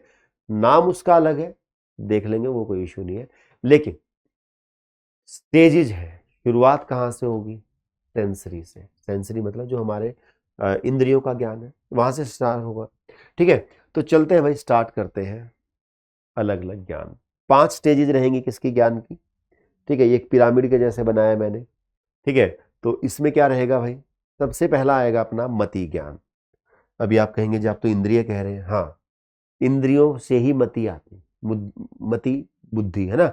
सम्मति दे भगवान बोलते हैं ना भाई, सबको सम्मति दे भगवान। सम्मति मतलब सही बुद्धि, ठीक है। मति ज्ञान ये हमारी सेंसेस से ही रिलेटेड है, सेंसरी नॉलेज है, ठीक है। आफ्टर दैट श्रुत ज्ञान, ठीक है। श्रुत क्या है? अपना शब्दों से रिलेटेड, जो भाई औरों के एक्सपीरियंसेस है, वो भी, जैसे कि हमने प्रमाण किए थे, तो शब्द अपने आप में एक प्रमाण था ना, ठीक है। 6 प्रमाण हमने देखे थे, है ना। तो उसके अंदर शब्द भी एक प्रमाण था कि भाई जो स्क्रिप्चर्स में लिखा हुआ है, जो उपनिषदों में लिखा हुआ है, जो शास्त्रों में लिखा हुआ है, वो भी क्या है? सत्य है, ठीक है। तो भाई श्रुत ज्ञान आ गया। उसके बाद में क्या आया अपना? अवधि ज्ञान, मन प्रयव ज्ञान और कैवल्य ज्ञान। ये this is the final most, ठीक है। एक एक को समझते हैं। जैसे भाई मैंने कहा मति ज्ञान क्या है? सेंसरी नॉलेज है, हमारा संवेदी ज्ञान है, मतलब वो ज्ञान जो हमें हमारी सेंसेस से मिलता है। जैसे कि अभी जो आप ज्ञान प्राप्त कर रहे हैं, कैसे कर रहे हैं? मति ज्ञान सबसे छोटा ज्ञान है। जो आप मुझे देख और सुन रहे हैं वो क्या है? मति ज्ञान, सेंसरी नॉलेज है, ये सेंसेस के ऊपर बात है। उसके बाद में क्या है भाई? शब्दों का। अब जो आप ये जो शब्द सुन रहे हैं कि भाई जैनिज्म में ये बात कही गई है, ये है श्रुत ज्ञान, उससे ऊपर वाला लेवल है। इससे सेंसरी नॉलेज से ऊपर वाला लेवल है, ठीक है भाई। सेंसरी तो रास्ता हो गया। अब उसके बाद में आप क्या जो बुद्धि से सोच रहे हैं वो क्या होगा? अपना धर्म ग्रंथों और शिक्षाओं से ज्ञान। अब देखो मजे की बात यह है कि जो धर्म ग्रंथ हैं और शिक्षाएं हैं, ये इन्होंने केवल और केवल दूसरे लेवल पे डाल दी है। सोचने की बात है, केवल और केवल दूसरे लेवल पे डाल दी है।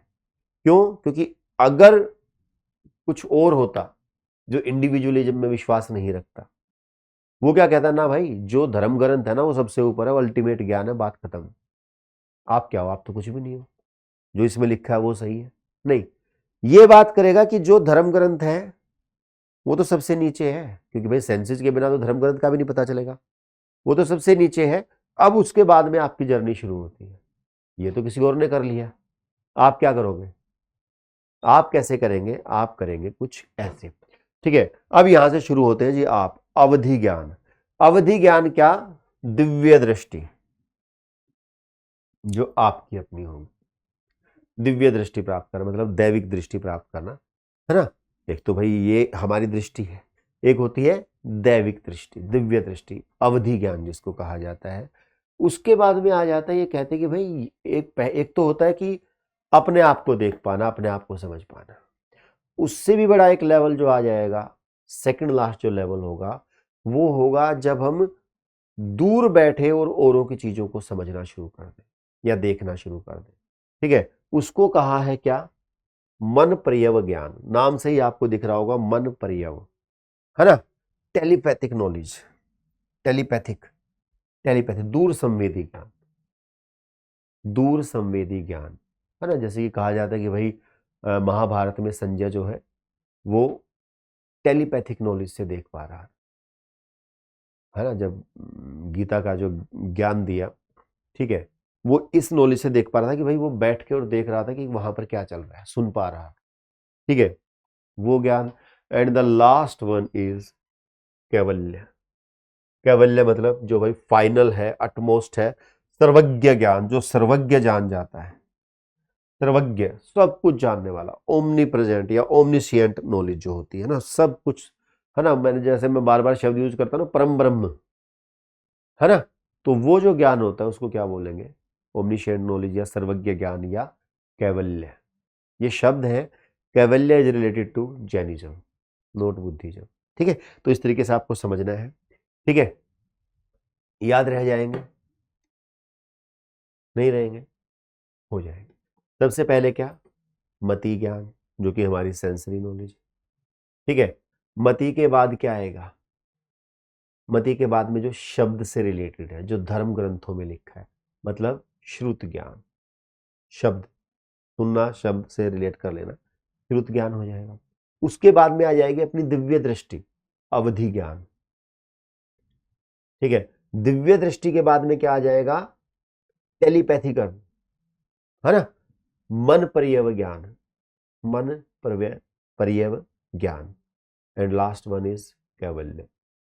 कैवल्य मतलब ओमनिशियंट ज्ञान जो हो जाता है, सर्वज्ञ, सब कुछ जानने वाला जो हो जाता है, इट इज कैवल्य। ठीक है, तो यहां पर क्या भाई, ये हमारे 5 स्तर दिए गए हैं।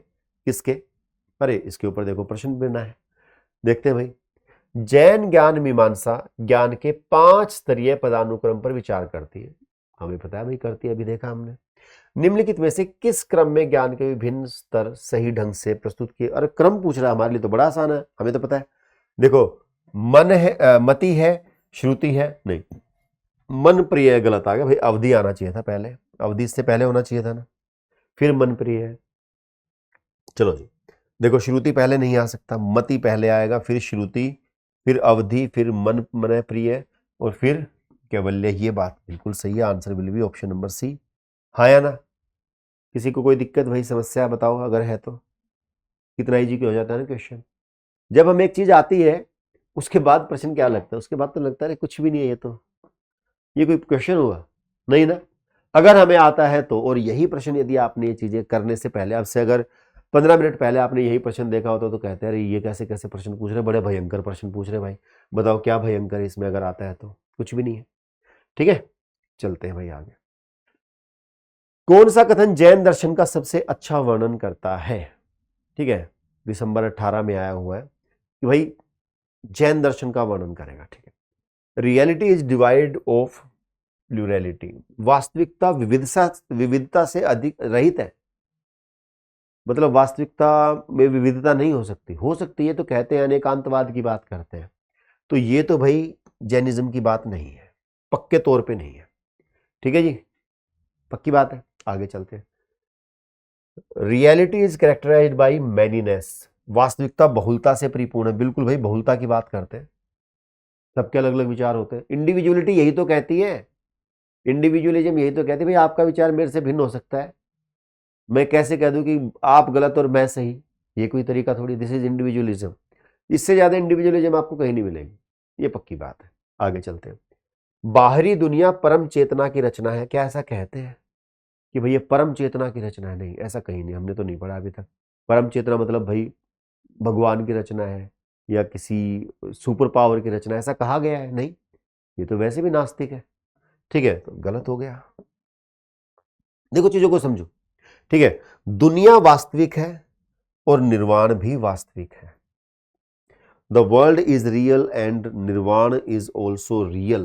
भाई निर्वाण की बात करेगा क्या जैनिज्म?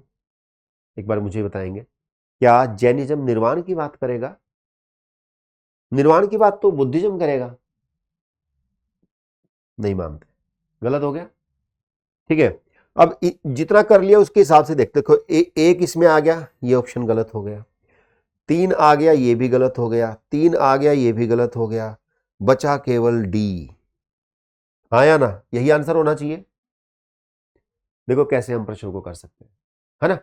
कितना इजी है अगर हमें मेन कॉन्सेप्ट का पता है तो। आगे आ जाओ। Karma is the link which unites the soul to the body. बिल्कुल कर्म की बात करता है भाई। कर्म के द्वारा हम सोल को, आत्मा को हमारे शरीर से जोड़ सकते हैं। बिल्कुल ठीक बात है।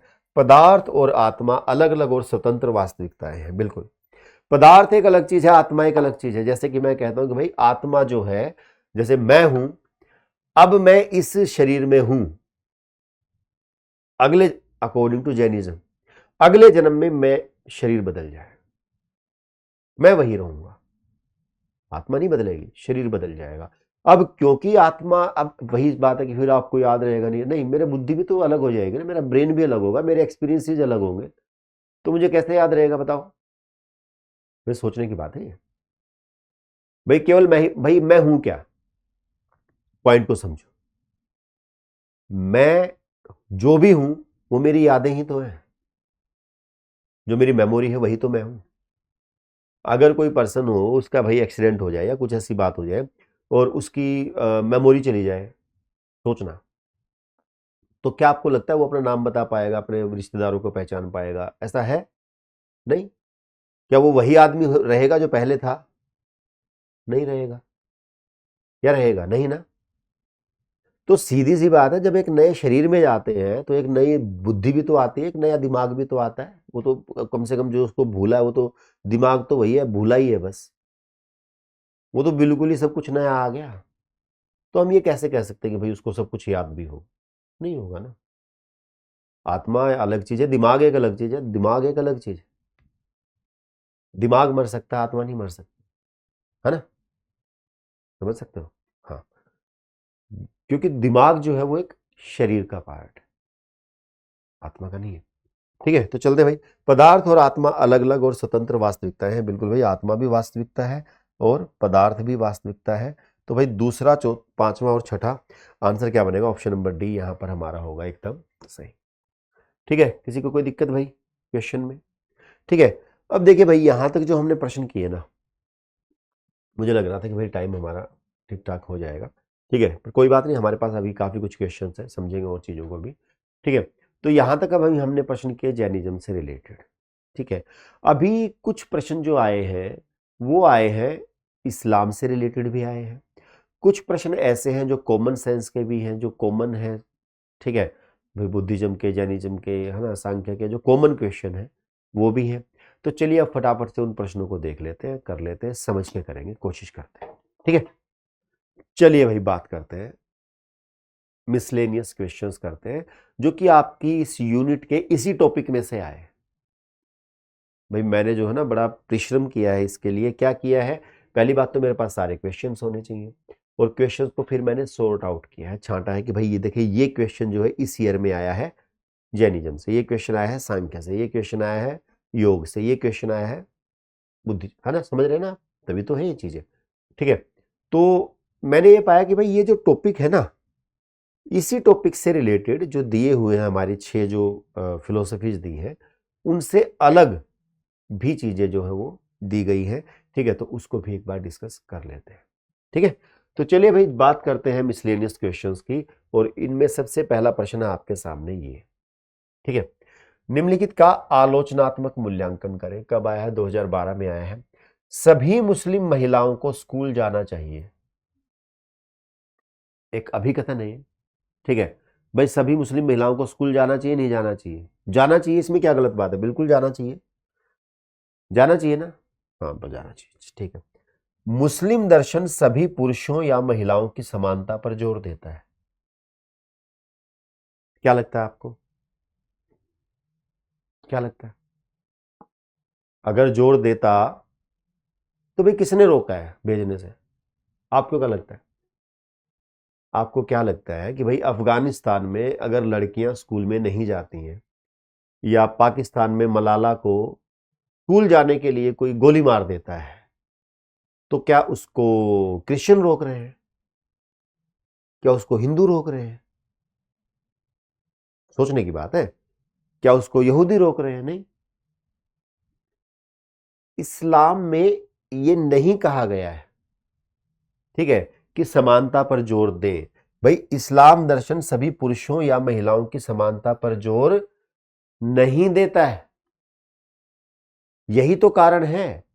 अगर आप देखेंगे कि भाई जितनी भी कंट्रीज हैं, ठीक है, वहां पर जो मुस्लिम कंट्रीज हैं, इस्लामिक कंट्रीज हैं, आप देखेंगे कि वहां पर शिक्षा का लेवल, पैसा हो सकता है यूएई के पास में, है ना, और अपना ये है क्या बोलते हैं सऊदी अरब के पास में पैसा हो सकता है, एग्रीड, लेकिन वो पैसा तेल को बेचकर है ना, जो हमारे रिसोर्सेज है उसको बेचकर है, एजुकेशन से नहीं है वो, है ना, एजुकेशन से नहीं है। दैट्स वाई ये एग्जाम में आया हुआ क्वेश्चन, और इसका सही आंसर यही था कि आंसर इज ऑप्शन नंबर सी।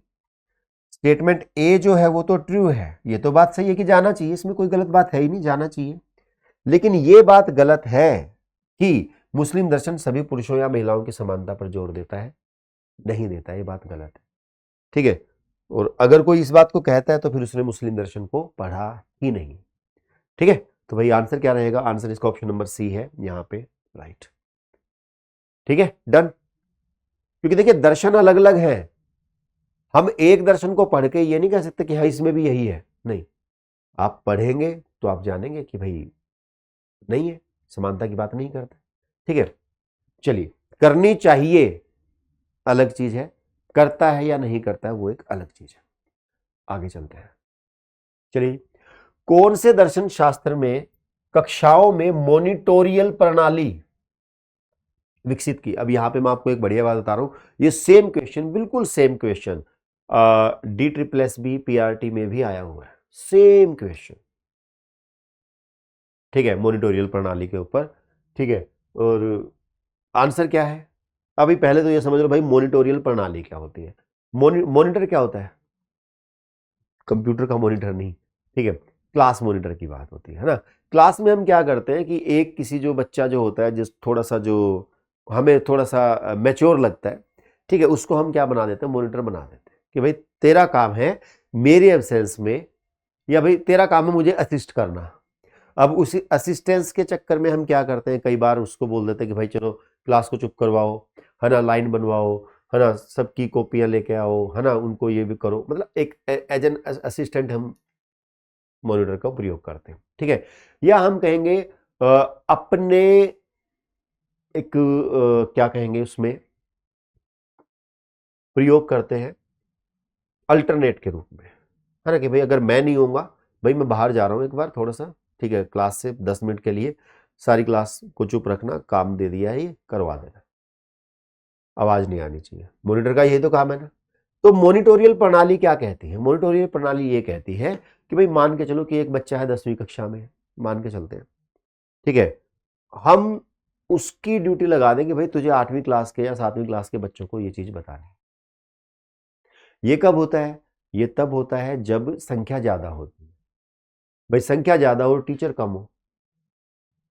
संख्या अधिक है बच्चों की, स्टूडेंट्स की, और टीचर कम है, तो उस समय पर आप क्या करेंगे? उस समय पर आप मॉनिटोरियल सिस्टम करेंगे, मॉनिटोरियल प्रणाली करेंगे। ठीक है, और मॉनिटोरियल प्रणाली कहाँ की देन है? मॉनिटोरियल प्रणाली इज अगेन इस्लाम की देन है ना। कि भाई आपको ही पता है कि भाई जो स्टूडेंट होते हैं उनकी संख्या ज़्यादा होती है, और जो टीचर होते हैं उनकी संख्या जो है कंपैरेटिवली कम होती है मदरसों में, मकतबों में। ठीक है, तो वहाँ पर क्या करते हैं, जो बच्चे होते हैं उनको ही लगा देते हैं कि भाई तुम्हें ही पढ़ाना है। ठीक है, तुम्हें इनको वो चीज़ें याद करवानी जो भी है, पढ़ाना है।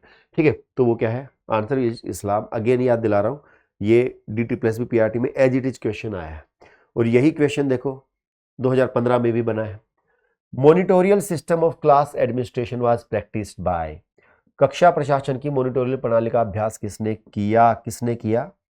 इस्लामिक एजुकेशन ने। अभी जो बात करी है ना, तो क्वेश्चंस रिपीट भी होते हैं हल्का फुल्का से चेंज करके। ठीक है, ये भी आपको याद रखना है। आगे चलते हैं। हिंदू धर्म, बौद्ध धर्म और जैन धर्म, मैंने कहा ना कि कुछ क्वेश्चन ऐसे होंगे जो कंबाइंड होंगे कि एक सामान्य विशेषता किस विश्वास से संबंधित। भाई तीनों में एक सामान्य चीज है, कॉमन चीज है, वो क्या है?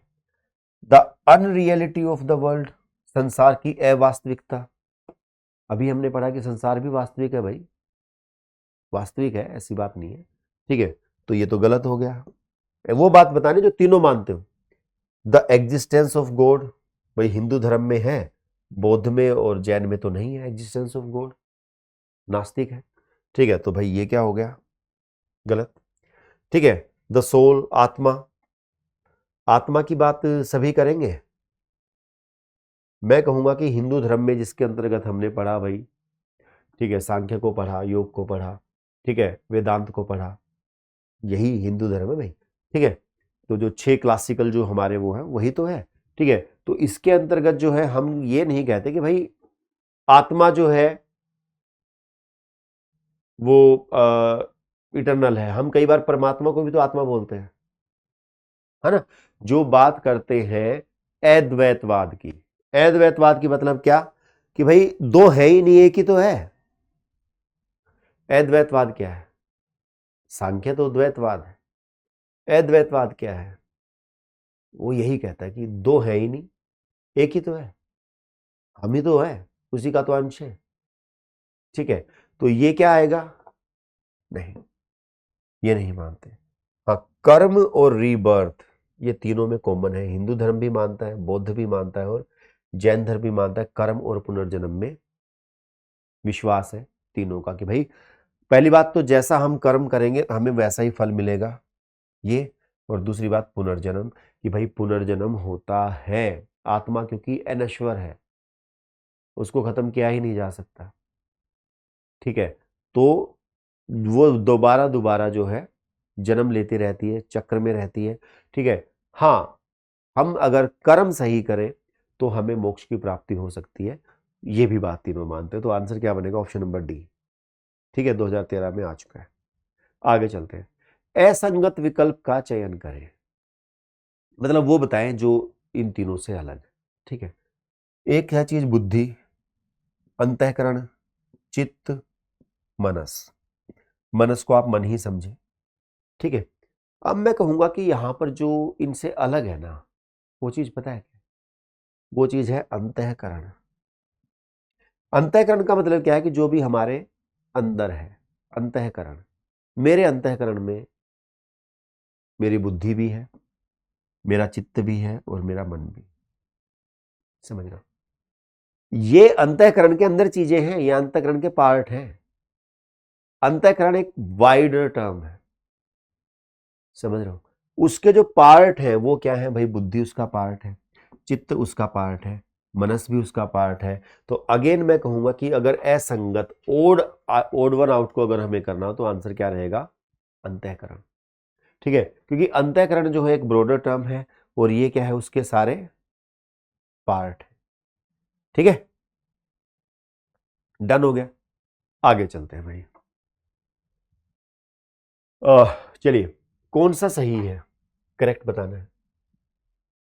मकतब वह स्थान है जहां छात्र पढ़ना और लिखना सीखते हैं, ये बात तो सही है, पढ़ना लिखना सीखते हैं। और मदरसा वह स्थान है जहां व्याख्यान दिए जाते हैं, क्या ये बात सही है? ये बात 100% सही है। Maktab is a place where peoples learn reading and writing and madrasa is where lectures are delivered, ये बात सही है। अब इससे अलग देखते हैं कि भाई क्या कैसे कैसे चीजें घूमेंगी। दोनों अवधारणाएं समान है? नहीं, समान नहीं है। समान होती तो भाई फिर बात ही कुछ नहीं थी, फिर दो शब्द भी ना होते। ठीक है, आगे चलते हैं। मदरसा वह स्थान है जहां साक्षरता प्रदान की जाती है और मकतब वह स्थान है जहां उच्च शिक्षा दी जाती है, ये बात नहीं है। ठीक है, उसके बाद मकतब धार्मिक इस्लामी शिक्षा के लिए शैक्षणिक संस्थान है, जबकि मदरसे वे संस्थान है जहां गैर धार्मिक धर्मनिरपेक्ष, नहीं ऐसा कुछ नहीं भाई, गैर धार्मिक और धर्मनिरपेक्ष शिक्षा नहीं दी जाती है मदरसों में, ये चीज गलत है। Answer will be option number A. ठीक है कि भाई मकतब वह स्थान है जहां छात्र पढ़ना और लिखना सीखते हैं, मदरसा जहां पर व्याख्यान दिए जाते हैं। Answer is option number A. चलिए अगले प्रश्न पे आते हैं। भारतीय प्रणाली में समायोजन की प्रक्रिया को किस रूप में सबसे अच्छा वर्णित किया जाता है? प्रोसेस ऑफ एडजस्टमेंट, है ना। एडजस्टमेंट की प्रक्रिया को सबसे अच्छे कैसे करेंगे? ठीक है, तो भाई एडजस्टमेंट, तनाव प्रबंधन, स्ट्रेस मैनेजमेंट को हम एडजस्टमेंट कहते हैं। स्ट्रेस रिडक्शन, स्ट्रेस कम करने, तनाव में कमी को कहेंगे। स्टेट ऑफ इक्विलिब्रियम, संतुलन। जो भारतीय दर्शन है ना वो बात करेगा संतुलन की, है ना। कल भी हमने बात करी थी संतुलन की, है ना। याद है, मध्य प्रतिपदा, चीजें संतुलित होनी चाहिए, संतुलन बना रहना चाहिए। ठीक है, एक्सट्रीम पे नहीं जाना है, याद आ रहा है। ठीक है, उसके बाद में एंग्जाइटी, स्टेट ऑफ चिंता की स्थिति तो भाई हो ही नहीं सकती। समायोजन कैसे होगा अगर आप चिंता में है तो, एंग्जाइटी में है तो, है ना। भाई समायोजन का तात्पर्य ही क्या है? इक्विलिब्रियम में होना, संतुलन में होना। ठीक है, जहां पर कोई एंग्जाइटी नहीं है, कोई डर नहीं है, कोई चिंता नहीं है, ठीक है, वो क्या कहलाएगा? हमारा स्टेट ऑफ इक्विलिब्रियम। ठीक है जी। तो चलिए भाई, ये आज का हमारा लास्ट क्वेश्चन था। ठीक है, आज हमने एक जो हमारी फर्स्ट यूनिट है, टोटल 10 यूनिट्स हैं। ठीक है, और मैं शुरुआत में बड़ी आराम से चल रहा हूं ताकि आप एक बार फ्रीक्वेंसी समझ में आ गई ना, आपने मेरी फ्रीक्वेंसी को पकड़ लिया, ठीक है, तो हम स्पीड भी बनाएंगे अच्छे से। ठीक है, लेकिन मेरा ये मानना है कि हम जो भी करें बहुत अच्छे से करें, ज़बरदस्त तरीके से करें, ताकि हम एग्जाम में भी बहुत बढ़िया अच्छे से परफॉर्म कर पाए। ठीक है, सारे प्रश्नों को साथ में लेकर चलें जैसे कि अभी हम लेकर चलें। ठीक है, और बढ़िया से बढ़िया अपनी तैयारी करें, ऐसे ही सीखते रहें और आगे बढ़ते रहें और जीतते रहें। और मिलेंगे भाई अगली कक्षा में, तब तक के लिए thank you so much, have a nice day and bye.